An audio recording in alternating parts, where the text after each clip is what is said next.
casharkan waxaan ku baranaynaa separating mixtures oo ah kala saaridda waxyaabaha isku qasan.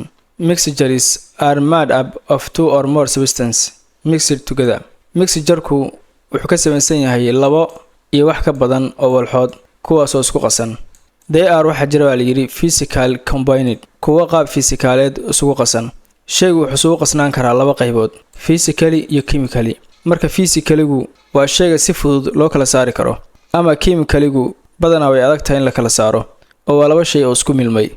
And so can easily be split up, waa shay si fudud loo kala jebin karo, or ama can be easily separated, ama si fudud loo kala saari karo. Wuxuu leeyahay physically-gu si fudud ayaa loo kala jebin karaa, oo shayga hadduu yahay laba shay oo isku dhagan waa la kala jebin karaa. Haddii uu yahay laba shay oo isku dhex darsanna waa la kala saari karaa. For example, tusaale ahaan, rice oo ah bariiskii ayaa wax lagu qasay sugar oo ah sokorta. Marka the rice bariisku can be easily separated, si fudud ayaa looga saari karaa from the sugar sokorta.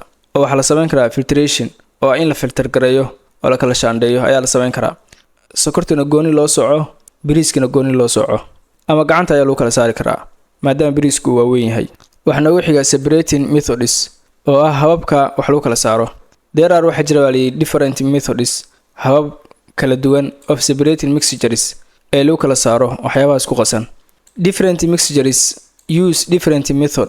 Waxyaabaha isku qasan kala dugnaanshahooda waxaa loo isticmaalaa habab kala duwan to be separated si loo kala saaro. Like wax ka mid ah waxyaabaha loo isticmaalo magnet oo ah birlab, iyo filtration oo ah kala shaandhayn, evaporation oo ah uumibax. Marka mid ayaa ugu tagaynaa. Evaporation oo ah uumibaxi, if the substance walaxdu dissolved in water, haddii ay ku milanto biyaha waxa la yiraahdo soluble, its form is solution. Its form is waxay sameynayaan solution oo ah milan ayay sameynayaan. Can be separated by evaporating.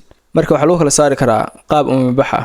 Tusaale ahaan, haddii ay isku qasan tahay salt oo ah cusbo iyo water oo ah biyo, marka sidee loo kala saaray labadaas maadaama isku qasmeen? Waxa la sameynayaa in biyihii digsi lagu shubo kadibna dab lagu shido. Marka sida u jeedid biyihii wax isu bedelayaan, uumi ay isu bedelayaan oo hawada galayaan. Marka meesha waxa ku soo haraya cusbadii kaliya ku soo haraysa oo biyihii waa uumi baxayaan. Waxa noogu xiga filtration oo ah kala shaandhaynti. If the substance does not dissolve in water, haddii aysan walaxdu ku milmin biyaha, it is insoluble baa la yiraahdaa. waa shaygan biyaha ku milmin ayaa la yiraahdaa insoluble. Forms wuxuu sameynayaa mixture, isku qasitaan ayuu sameynayaa in labada shay isku qasmaan. Can be separated waxa loo kala saari karaa by filtering, kala shaandhayn ayaa loo kala saari karaa. This method habka waxa la yiraahdaa filtration. And use waxa loo isticmaalaa filtrationka to separate in loo kala saaro mixture isku qas, tusaale ahaan sand, ciid, and water iyo biyo. Meeshan ayaa wax lagu shubayaa ciidii iyo biyihii iswatay, kadib qalabkan waxa ka soo baxaya biyihii kaliya, meeshana waxa ku haraya ciidii. Sababtoo ah qalabkan wuxuu leeyahay daldaloolo yar yar ah ayuu leeyahay.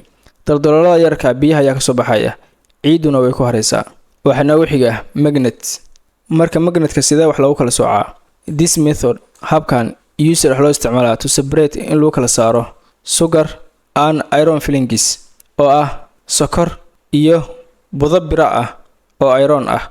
By using magnet waxa loo isticmaalaa si loo kala saaro magnet. The magnetkuna attracts wuxuu soo jiidanayaa iron filings, budadii iron tahayd ayuu soo jiidanayaa. Irontu waa bir, and sugar, halka sokortuna leftis ay ku harayso inta vessel weelka. Vessel marka waxa loo jeedaa waa weelka. Halkan wax ka muuqda sawirkii. Shayga ninku gacanta ku hayo waa birlab oo ah waa magnetkii. Halkan waxa ku jira sokor iyo budo iron oo bira ah. Marka magnetku wuxuu soo jiidanayaa biraha, meeshana wuxuu uga tagayaa sokortii. Marka sidaas ayaa loo kala saaray birihii iyo sokortii meesha ku wada jiray. Marka magnetku waa qayb ka mid ah hababka loo kala saaro mixtureska. Waxaan rajeynayaa inaad fahantay mixture waxa laga wado iyo sida loo kala saaro. Wassalaamu calaykum waraxmatullaahi wabarakaatuh.